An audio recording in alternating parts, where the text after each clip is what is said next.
That's good.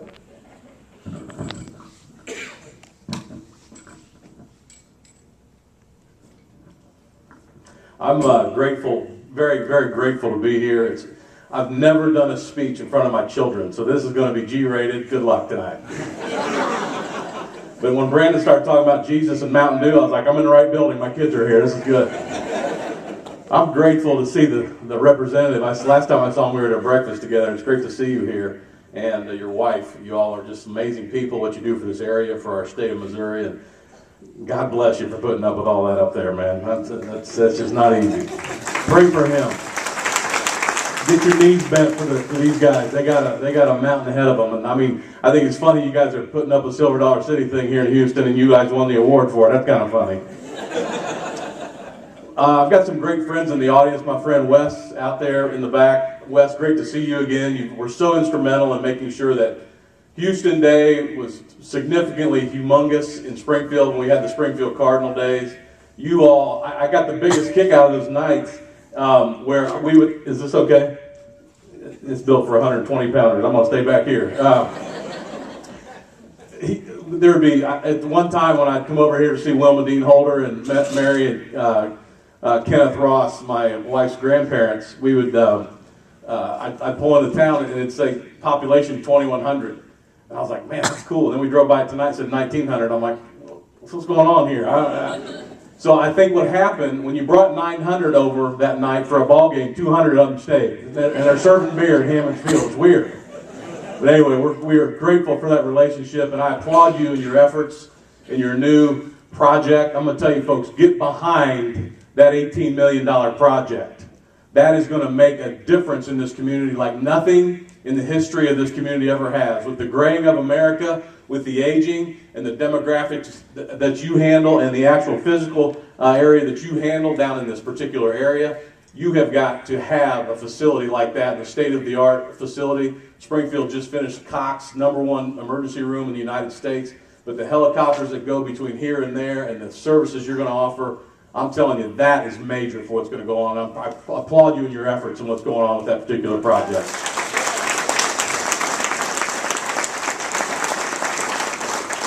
My new business, I'm a little chapped, I'm not building it, but I'll get over that, okay? All right. Another friend of mine, the McLeods, are here, who I met in Branson not too long ago. Great business owners, neat people. Chief of Police, Jim McNeil, he and I were sharing some stories. And he said, Kirk, let me see that World Series ring. And I said, what do you do? He said, I'm the Chief of Police, 33 years on the State Highway Patrol. I said, let me tell you a story when I first got my World Series ring.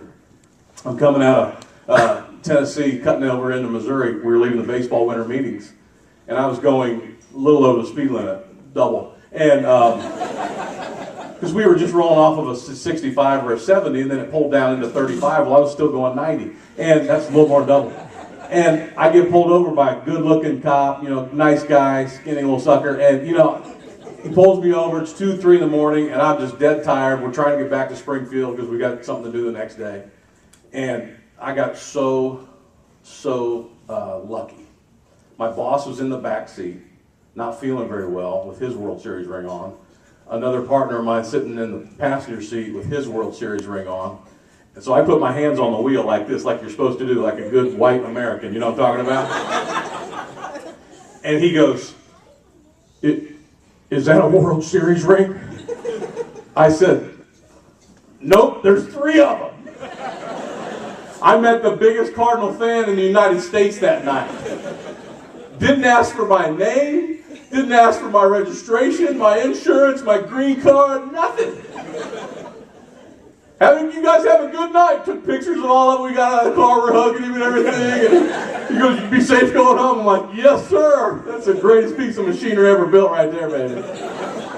But Jim wasn't too impressed. So anyway, I got to pay a fine and everything, how that goes. But I'm grateful to be here. And Judge Gaston, great to see you again. Spent a couple cups of coffee. And I'm very fortunate to have a great family down in this area. I love it that you've adopted my wife as a native. That sounds like an NCAA violation. She never, ever took residency here. Her grandparents are from here, and her parents are from here, and I will not let her live here. Okay, I'm just going to tell you that right now. Because this would be a great place to grow up some kids, man. What a great, great place this is. We drove in here tonight. Did y'all see that sunset? the minister got the volunteer. I know you arranged that deal. I mean, this is an amazing place to live. And we have some tremendous family over here.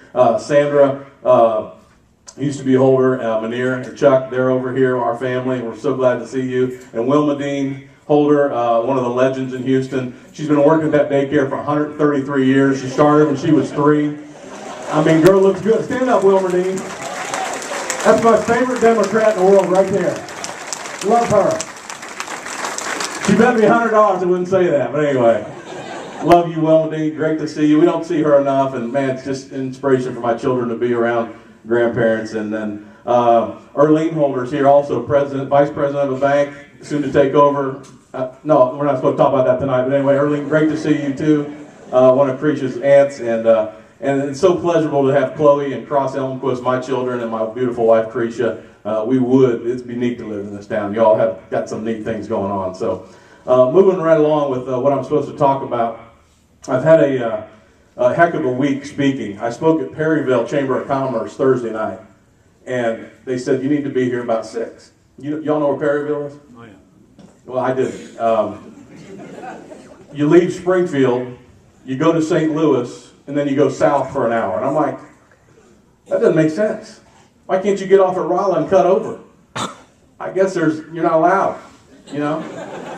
There's some sort of tariff or some deal. I missed out on maybe. So I get there, and they said, you need to show up at 6. I'm like, okay. What time am I going on? She goes, around 8. I'm like, what are we doing from 6? She was going to have dinner at 7. I'm like, what goes on from 6 to 7? She goes, just show up. Man, I get there. Those folks were drunk. I mean, it was the best chamber deal I've ever been to in my life. So when I got here and it was Diet Mountain Dew, I was like, all right, my kids are here. This is a good one. I picked the right one for my folks to come to.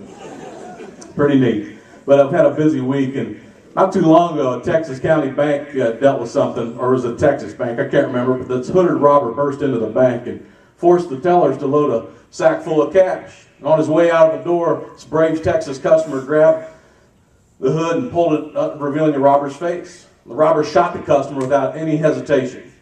He then looked around the bank and noticed one of the tellers looking straight at him. The robber instantly shot him as well. Everyone else, by now, very scared, looked intently down at the floor in silence, and the robber yelled out, well, did anyone else see my face? A few minutes went by in utter silence, in which was plainly afraid to speak. No one spoke at all. Then this old man tentatively raised his hand. He said, I think my wife got a glimpse of you. Marriage is tough sometimes, boys, but you keep your mouth shut. All the women, amen. Did you hear that? Jeez. You know, one of my